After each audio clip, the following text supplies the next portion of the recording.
Let me ask you something. Have you ever bought a card, felt like you got a great deal, and then a week later realized you didn't? Or the opposite, you pass on something because it felt expensive, and then suddenly it's gone, and now it's higher, and you're sitting there like, yeah, I messed that one up. That right there is the difference between thinking something is a good deal and actually knowing it is one. But here's where this gets tricky because in this hobby, not every bad deal is actually bad, and not every good deal is actually good. Most people simplify this way too much. They think under market equals good deal, over market equals bad deal. Clean, simple, completely wrong. Because there are two sides to this hobby, the money side and the collector side. And if you ignore one, you're going to make bad decisions either way. So today, I want to break down how to actually spot a good deal, how to avoid bad ones, but also when it literally does not matter at all.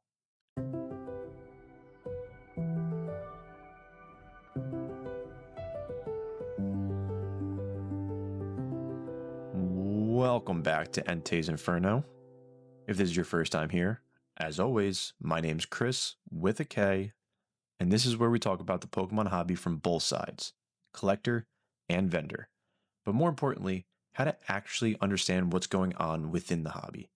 No fluff, no guessing, no fake hype. Just real conversations so you can move smarter and still enjoy the hobby the right way. And if you enjoy this podcast, or episodes like this, or maybe you just like hearing my sexy voice, make sure you follow the podcast wherever you're listening. And check out my content over on Instagram at Entei's Inferno TCG. DMs are always open. All right, let's get into it. So instead of thinking, is this cheap? The real question becomes, is this actually a good buy? And those are two completely different things. Because the first thing people usually look for is this under market? And I get it. That's the easiest way to think about it. If it's below comps, it feels like a win. But here's the reality. Just because something is under market doesn't automatically make it a good deal. Sometimes it's under market for a reason. Maybe the condition isn't that great. Maybe the demand isn't there. Maybe it's just not a card people really want, even if it looks good on paper. And we've all done this at some point. You see something cheap, you convince yourself it's a steal, you grab it, and then it just sits there. And now you're stuck with something that was a deal, but not actually a good buy. And that's what we call a brick. A brick, in vendor terminology, is something that does not move off your table. It might as well be a paperweight to hold down your business cards. But at the same time, this is where I think people in the hobby go a little too far the other way, because they hear stuff like this, and suddenly everything becomes about market price, profit, resale value, and now they're second guessing every purchase. And that's not right either, because if you really think about it, not every card you buy is supposed to be a deal. If you love the card, if it's for your personal collection, if it's something you've been wanting, then honestly, who the cares? Paying a little over market is not a bad deal. That's collecting, people. And I think people forget that way too often. They get so caught up in, did I win this deal? Did I get it under comps? What would someone else pay for this? Instead of just asking the simple question, do I want this? Because if the answer is yes, then the value becomes personal, not just financial. Now, it doesn't mean you ignore everything else, because even as a collector, you still want to be smart. And this is where we bring it back to the fundamentals. Condition still matters a lot, because you can love a card and still overpay for a bad version of it. You don't need a perfect PSA 10. You don't need the cleanest copy in the world. But you also don't want something that's heavily scratched up, full of whitening, or clearly beat up. Trust me, there's a middle ground. You can collect what you love and still make smart decisions at the same time. Now, a good story that I have about this is a very good friend of mine came into possession of one of my personal grails.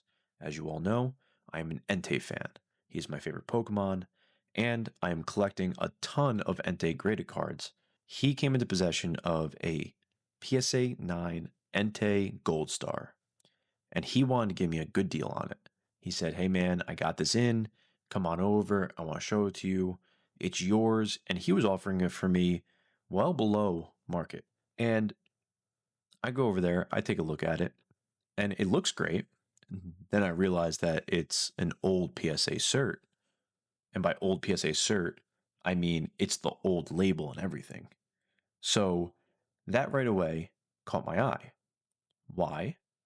Well, if you know anything about PSA, before Pokemon cards and collecting in general got super, super popular again after COVID times, they were a little bit lighter and a little bit more lenient on their grading policies. So a lot of times they overgraded a card or something along those lines. Needless to say, I flipped this card over. The back is full of whitening, pretty banged up to be honest with you, and in my mind, it shouldn't have gotten anything above a PSA 5 or 6.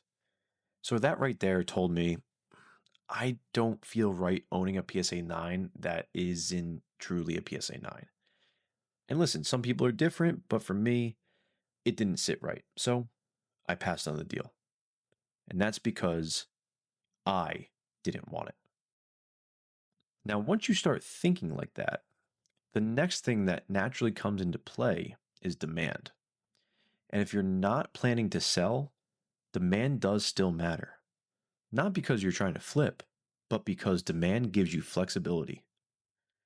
If you ever want to trade, maybe upgrade, or move that card later on in the future, you want something people recognize. And that's why certain Pokemon always feel safer. Now, I know I touched on this in the last episode, and if you haven't listened, go listen to it. It's about what Pokemon move and what Pokemon do not. But Charizard, Pikachu, Umbreon, those all have demand built into them. Not because they're guaranteed to go up, but because there's always an interest in them. And then on top of that, you've got timing, which is where things get even more confusing. Because sometimes something looks cheap because nobody's paying attention to it yet.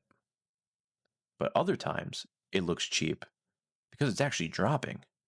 And those are two completely different situations. That's where experience comes in.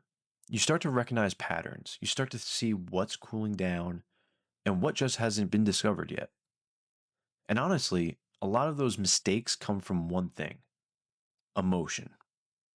There's a difference between wanting a card and feeling like you need it right this second. Because the moment you feel like you need it, that's when you stop thinking clearly. And that's when people will overpay. But there's another side to that: meaningful collecting. That feeling of, I've wanted this for a long time. This actually fits my collection. This means something to me. That's different. That's not impulse. That's intention. And when you take all of this together, this is where the idea of good deal actually changes. A real good deal isn't just about price. It's about alignment. All the stars need to align. The Pokemon, the artwork, the condition, the demand, and the timing.